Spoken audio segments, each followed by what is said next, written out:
Principle number 6, slow in and slow out. Other words for this principle would be settle, cushion, or ease. Slow in and slow out is how things accelerate and then decelerate. This was the first principle I learned when I was in middle school doing stop motion, and it made my animation 10 times better. Before I learned how to slow in and slow out of a movement, my animations looked more like the GIF on the right. They were robotic and not very fluid. There's times to not use slow in and slow out, like when a ball hits the ground, or if you are animating a robot. But most of the time, you will find you are looking to create animation that settles organically into position. In the previous lessons, we've been using this principle a lot, so I'll keep this lesson short and we'll go straight into Maya to solidify what we might already know. Okay, we're going to be animating 3 spheres in Maya. 1 with no slow in and slow out, with tangents on linear. 2 with slow in and slow out, with adjusted auto tangents.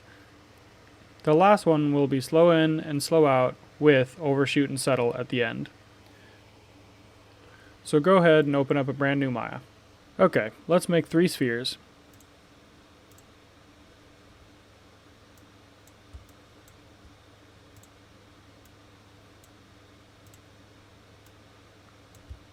And we can hide the grid. Let's color these spheres. Right click, go to assign favorite material and Lambert. Let's pick a nice blue color, and we can change the ambient color to be blue too. Okay.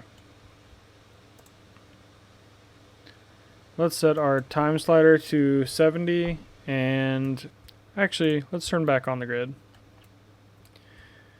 So let's select all 3 spheres on frame 1, move them to this side of the grid, hit S, and then go to frame 40, hit S, and go to frame 20, hit S, and move them over to this side.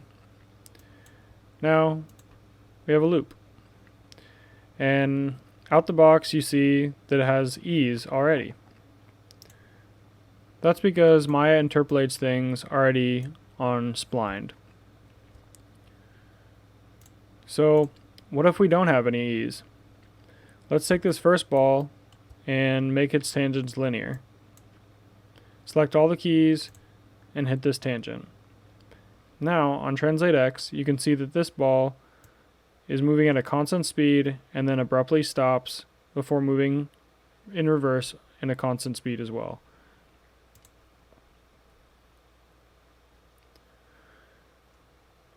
The amount of time it takes to get the sphere from one side to the other is exactly the same as the second and third sphere, but it looks completely different.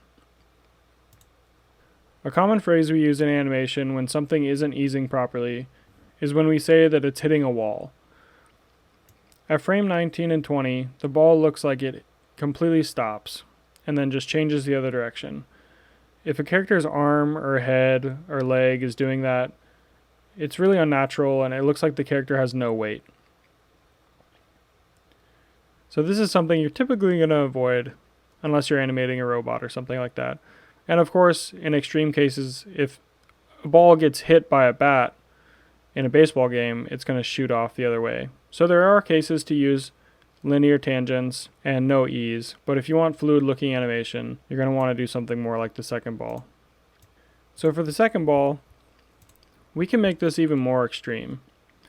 Right now you can see that it slowly picks up speed, and the spacing between frame 1 and frame 2 is little, and then between 2 and 3 it gets bigger, and then so on it gets bigger and bigger until it's reaching its maximum speed here in the middle. The graph editor is super useful because you don't have to always rely on your visual eye to catch the spacing between the frames. You can see it visually right here. This is when it's at its top speed. So there's a few ways to make this ease even more. I've taught you a way where you can set a key and then drag it 2 frames over and then set another key 2 frames away from a keyframe and drag that 2 frames over. You can already see in the graph editor that the curve is much more gradual, especially compared to what it was before, like in the last keyframe. If you check the spacing between the frames in the viewport, the sphere barely moves between frame 1 and frame 2. between frame 2 and frame 3, it finally starts to move. And then when we get to frame 9 and 10, it's really moving. Typically, the more that you ease at the beginning or end of a move, the less time there is between them.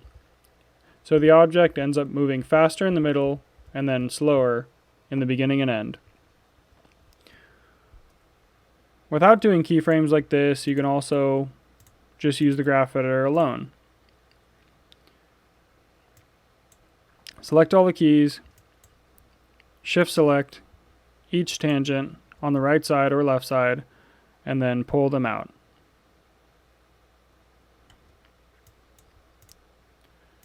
It does the same thing, just less keys.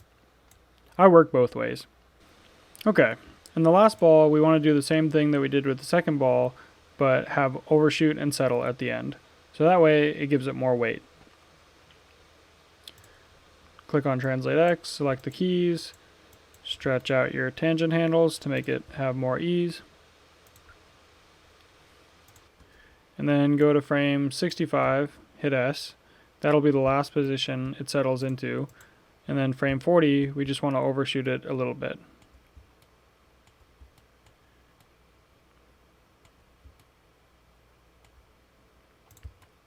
And then we want it to overshoot again, just a little bit, on frame 55.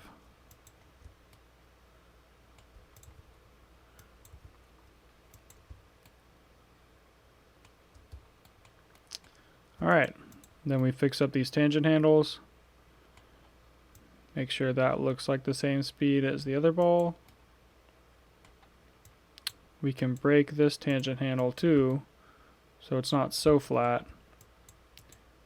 And then this one we can bend a little bit. And the last key we can stretch. Let's see how that looks. The overshoot might be a little bit too much, but you get the idea. So slow in and slow out is a principle that takes a long time to master, and it can create really satisfying looking animation. It's one of the most fundamental principles, yet one of the most important. It's easier to understand slow in and slow out in animations that move super fast because you can actually see the spacing between the frames. When it becomes a very subtle acting shot, or something that barely moves at all, it can get really challenging to see when you're easing and when you're actually moving. Sometimes beginner animators forget to check their entire animation for proper easing. The graph editor can help you a lot with this. Sometimes flipping through your animation frame by frame to check your spacing is more effective than just using the graph editor. Make sure every time you animate, you remind yourself to use slow in and slow out. I hope you enjoyed this short lesson. I'll talk to you again in lesson 7.